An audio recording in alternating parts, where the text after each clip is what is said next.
As I mentioned earlier, I was asking people for what are some of their proactive referral generation techniques, and Shawn was sharing that he had something that he had been doing. And Shawn's been involved with the incentive community for, 15 years or so. Something like that. Taking it back when it was the Referral Institute and Certified Networker program. And he is one of our earliest members of the Referrals for Life community, started several years ago. So he's been very involved and heavily invested in the incentive community. And so we love this idea that he has. And he had some different names for it. I was just like, referrals is easy as a text message.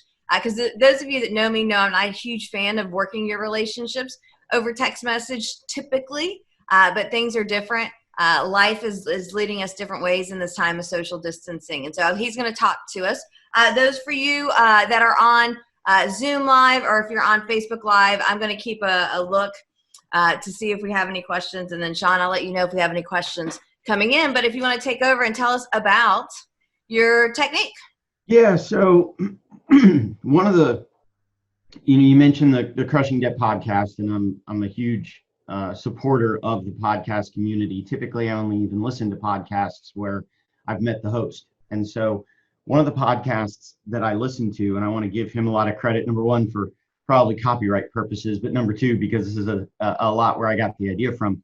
I listen to the Jordan Harbinger show. Is one of the shows that I listen to regularly, and he's got what he calls his 6-minute networking course. And it is a free course. It's not, as he even describes it, it's not a enter your credit card and you get it for free course. It is literally a free course. So I can send you the link, Tiffany, if you want to put it up, if people are interested. And one thing that would help me out is that if you do sign up for it and you get an email from Jordan, let him know that I sent you over there, because I'd love to be more prominent on his radar. He's one of the giants in the podcast industry in this space, and he's got one of the top podcasts in the world. So I was going back and forth with Jordan and by email, and I said, I'm heavily invested in networking.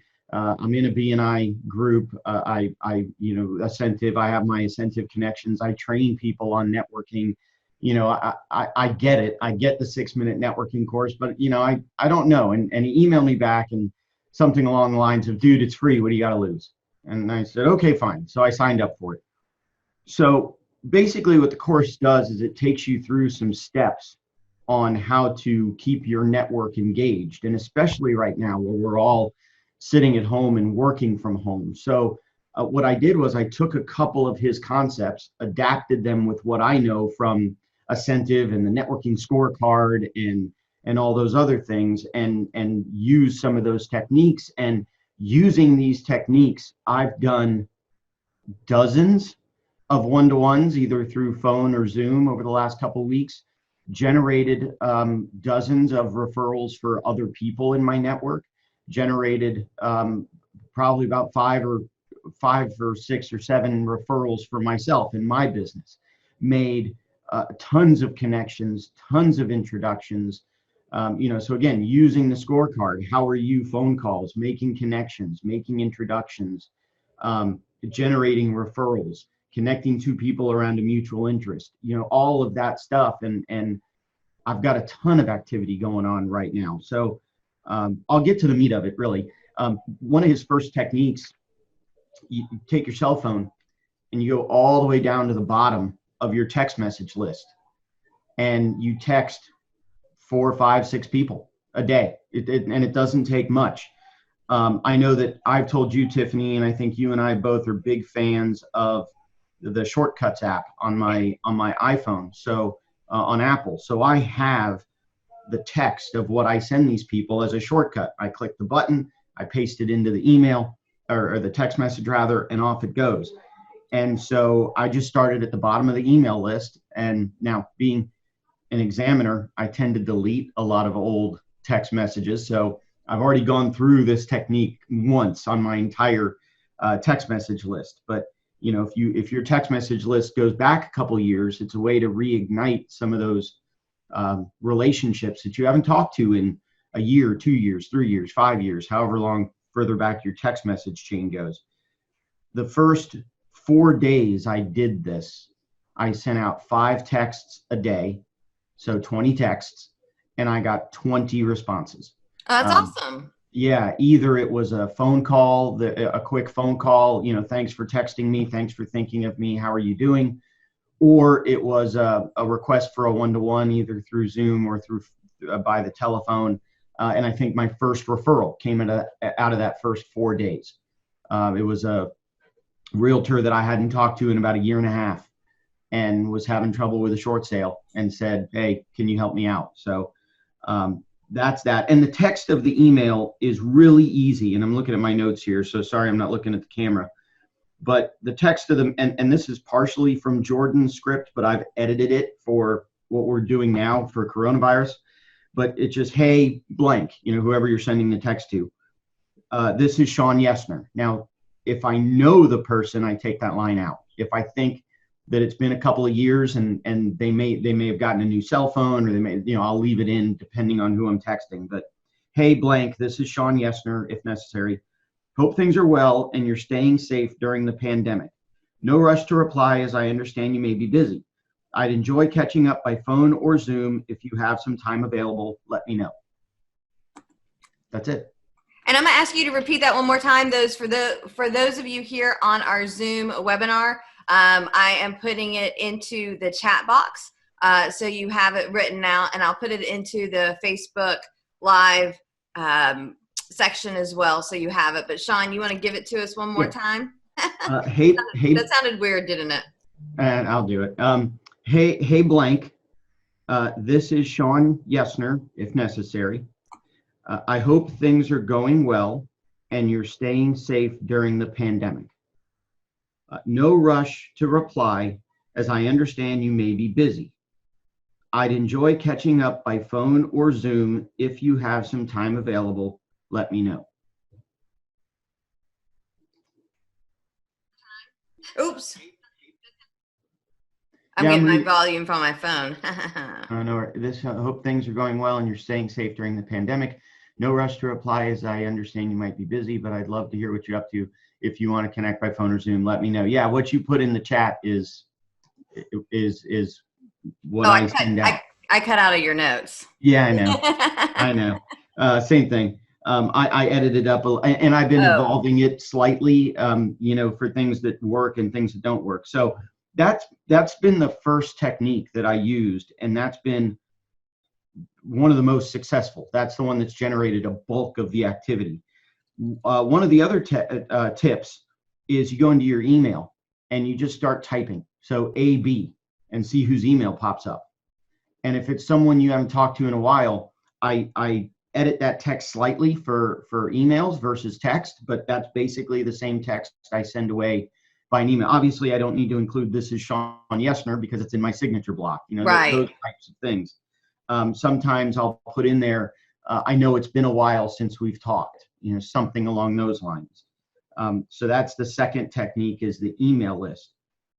Then sort of getting away from what Jordan recommends in his course, some of the things that I thought of independently that I've tried. Who is commenting on your social media posts? Who can you engage with that you haven't talked to in a while that's commenting, either LinkedIn? That's a good way to recognize them as supporting you by commenting on your social media posts. So you can reach out to those people either through social media messaging, or if you happen to have their email, or if you happen to have their text.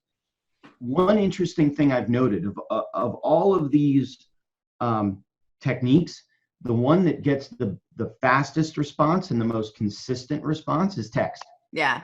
And I think maybe because we're all sort of tied to our cell phones, versus we may not be checking email as often, or we may not be checking social media as often. But I'm noticing that text work best. So if you can do it by text, I would recommend that. But if any other of these will work. So who's commenting on your posts? Who are your best clients? So I have, one really good real estate investor client of mine that I just reached out to yesterday at random. And hey, how's it going? Sort of a how are you phone call with a little bit of this script, tied into it. And I got a response from him. One other thing that I've been doing is going through the contact list on my cell phone. and Okay. seeing who in the contact list I haven't been talking to very often. Now, what I've been doing is one letter a week. And so that's 26 weeks. And I haven't, and sometimes, some of the letters may have a little bit more in them than other letters. Right. Although I looked in my contact list, there's 5 different people in the Q's and there's 12 different people in the Z's. So that still gives me enough. But maybe when I get to the N's and the L's and the S's and those kinds of letters, maybe I do 2 or 3 weeks to get through those letters. But right now I think I'm up to D. So I've done A, B, and C. And right now I'm up to D. I only have 2 Q's and I've got 9 Z's.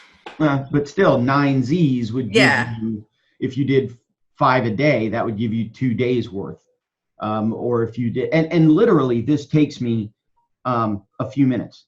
I put it in my calendar as a recurring appointment to remind me to do it. You know my technique of journaling every day and what are the monthly goals I'm working on and what are the different things I have to do every day. This is one of those tasks. I can't go to bed until this task is done every weekday. Now I don't do it on the weekends, but Monday through Friday, I do it every day.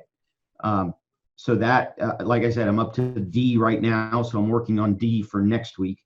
The other things, whose birthdays are popping up on social media, and one of the things that I've always been a fan of, I don't like just saying HBD and, sending, that seems a little bit too, if I don't have the time to write out happy birthday, I'm not going to, personalize it a little bit. So Yeah. One of the guys whose birthday popped up in my social media today was a guy named Glenn the Geek, who has a podcast network all about horses. And so I've got a funny horse meme in my phone about birthdays. I'll send that one out. For Rob's birthday, I probably sent him something with FSU, happy birthday. For friends of mine that are drummers, I have a meme of this massive drum set with 4 or 5 dozen drums attached to it with happy birthday, and I send that out to them. So, make it a little bit more personal. It doesn't take long to go onto the internet and type, happy birthday meme drums, happy birthday meme horses, happy birthday meme, whatever, and download that picture to your phone. I've got it in favorites, and I just shoot that out every time that person has that. But all of these techniques I've done to activate my network, so to speak. And like I said, the results have been, I have multiple one-to-ones a day. I've been able to connect people more. I've been able to generate more referrals for my network and for my business. And it's actually been a lot of fun as well.